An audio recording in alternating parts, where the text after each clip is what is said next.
welcome back to my channel. Today I want to tell a story of how I almost did not become a doctor.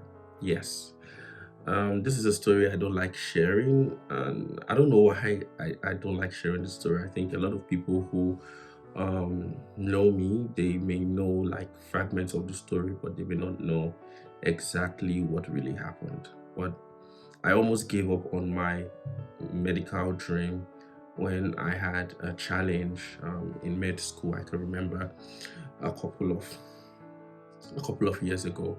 So having people like right here having issues right now with the current situation, and I see most of them wanting to give up on becoming doctors, which I think giving up medicine, like I think it's even better to give up before you start, especially if you're not sure about it. So I'm not here wanting to convince anyone to become doctors by every means, but I'm just trying to put out the story just in case somebody really wants to be a doctor, but they're just wanting to chicken out just because of current challenges or challenges here and there. It actually took me um, maybe at least 8 9 years to eventually become a doctor, which most people um, will spend 4 years in some countries and six in some other countries to become medical doctors themselves. But it took me quite longer. So let me start with the story. Well, if you're from Nigeria, you know how competitive it is to get into med school. Number one, because of the population and the amount of school, and probably corruption here and there. And but let's just hold it to the fact of the population and amount of school. Let's leave corruption alone, because that alone is a lot of issue. Because of how many African parents who want their kids to be doctors, and growing up, becoming a doctor is quite a popular thing. By the way, let me say I'm very excited that I studied medicine, and if I would have the opportunity to do it all over again, I would still choose medicine to practice. The only thing I would do differently is that I would learn a whole lot of other things by the side, and explore all my other passion alongside with my journey to med school. So let's start from secondary school. Bright, brilliant, top of the class. I was that student going for state competitions here and there, and all of those good things. And what else? Studying medicine, like, traditionally had to be the only option that I had here. Kind of, if you understand what I mean. So writing jam, writing WAEC. Now jam is I think is joint admission matriculation board. So after passing your final exam in high school or secondary school, you still take this exam called jam, and it has scores, I think, ranging from, I don't know, 0 to I think about 400. So when you write the exam, that's what will qualify you. There's usually a cutoff every year for every course and for every school. So I wrote those exams. I passed my WAEC very well, and the first jam I will write, I think I wrote jam twice. The first jam I wrote, I think I got about 250, which I think was a very decent score for that. Then I think I believed I selected.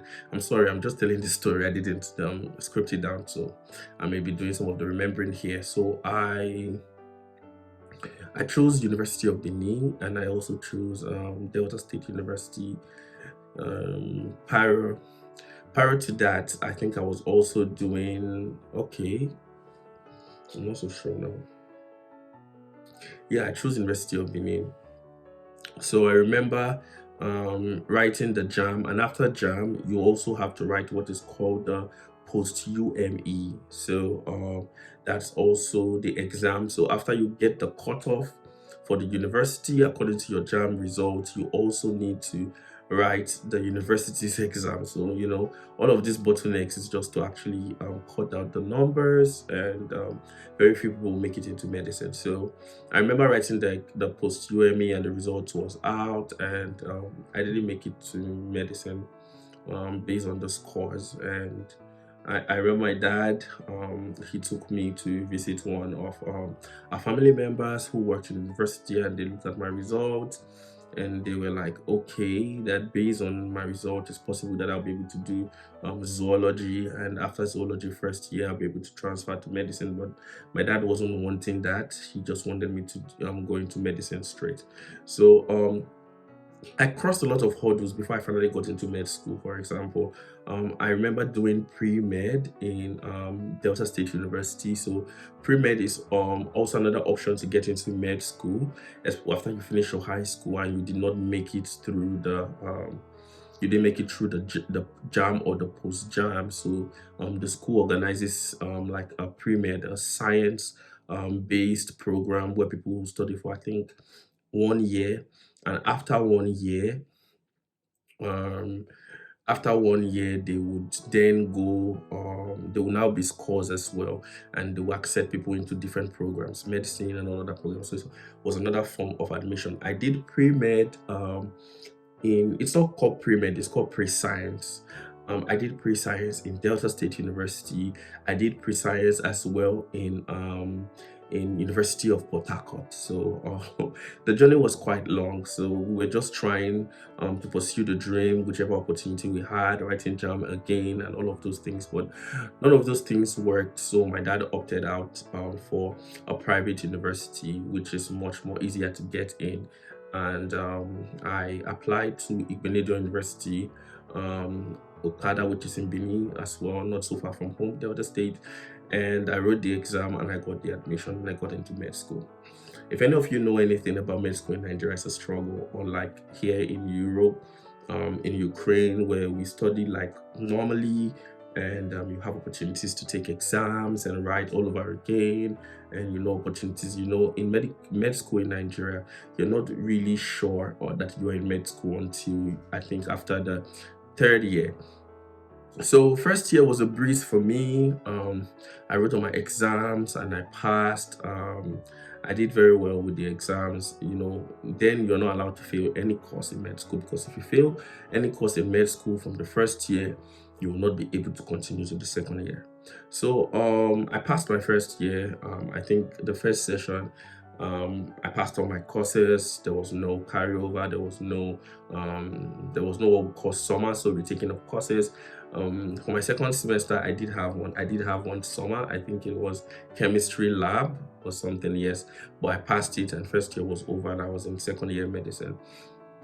So I believe it was in second year medicine. I'm not so sure about the timestamps and all of these things.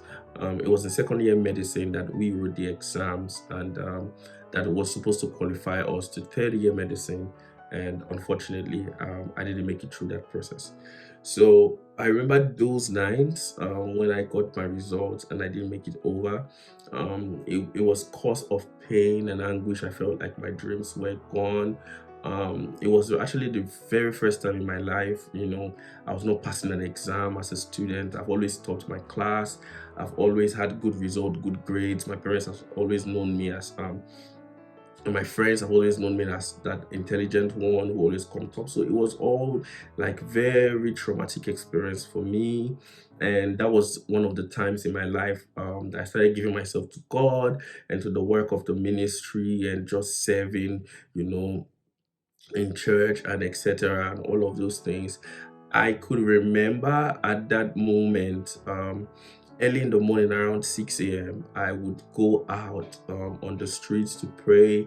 I would actually call it prayer because I was always crying on the streets. I thought like God has forsaken me, so I'm not going to be a doctor anymore. This has been my dream for when I was a child and all of those things. And at a particular time, the thought of really leaving medicine came to my mind. I'm like, I can't do this all over again. I can't do this, and I switched over to medical laboratory. With that passion, with that vim, I was actually doing well in med lab. But thank God for my dad. He was committed. My dad, of blessed memory, is gone now. Um, he was like, okay, how about if we pursue you studying somewhere else. We're exploring other places like Ghana. We actually did explore Ghana earlier, but we didn't Ghana, South Africa, but that those didn't work out. And he was talking about US, Canada, and we're looking at time as well and money, and how it would be very strenuous. And then the Ukraine idea came. He hated the Ukraine idea because before I went to Benedion, the Ukraine idea already was in the bag, but he never wanted. It was like, if you're going to go out to study, then you have to go out to a better country, which I would advise that if you have the resources and spending, you can spend the money and stretch yourself. I think rather than Eastern Europe, to be quite honest, somewhere else could be a little bit much more better, because you could just integrate and you avoid all the exams of. But we're still doable anyways to end up in all those places, Canada, UK. You can check my videos on this channel.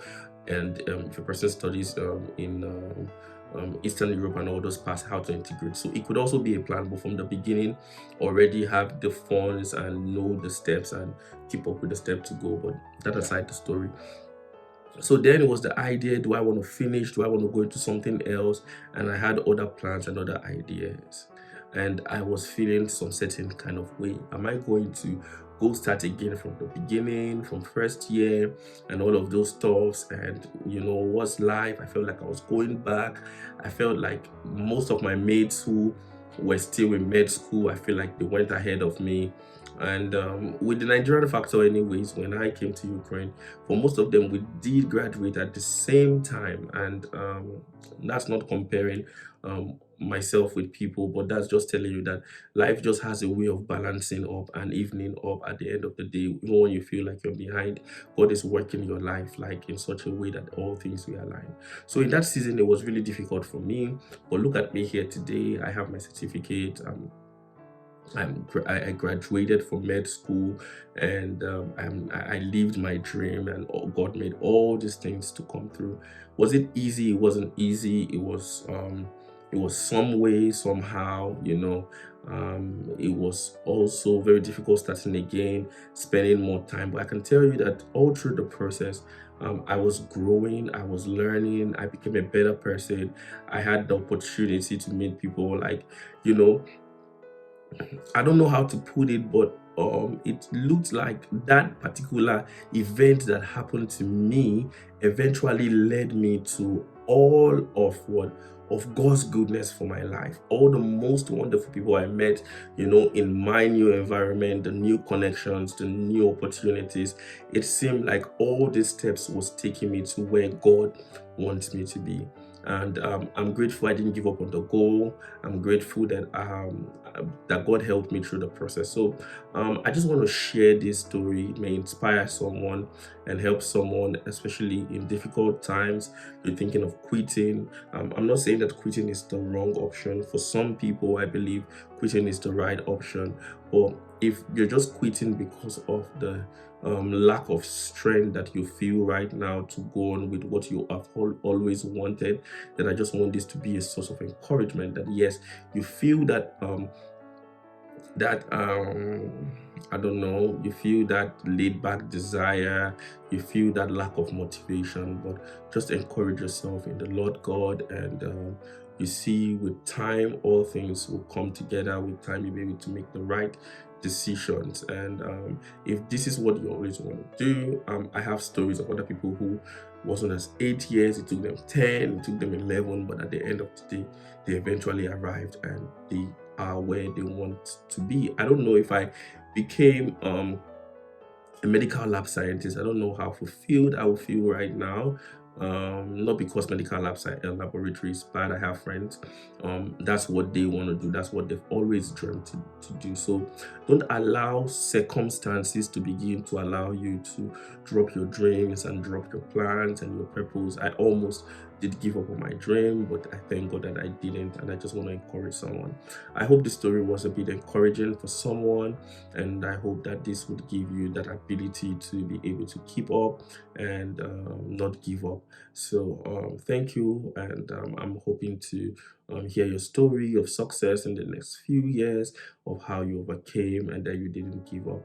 So To everyone, thank you for watching, and I'll see you in my next video. And if you're still considering that, oh, medicine is not for me, then I think you should look at this video right here or here, where I spoke about the reasons why you should not become a medical doctor. So check out that video.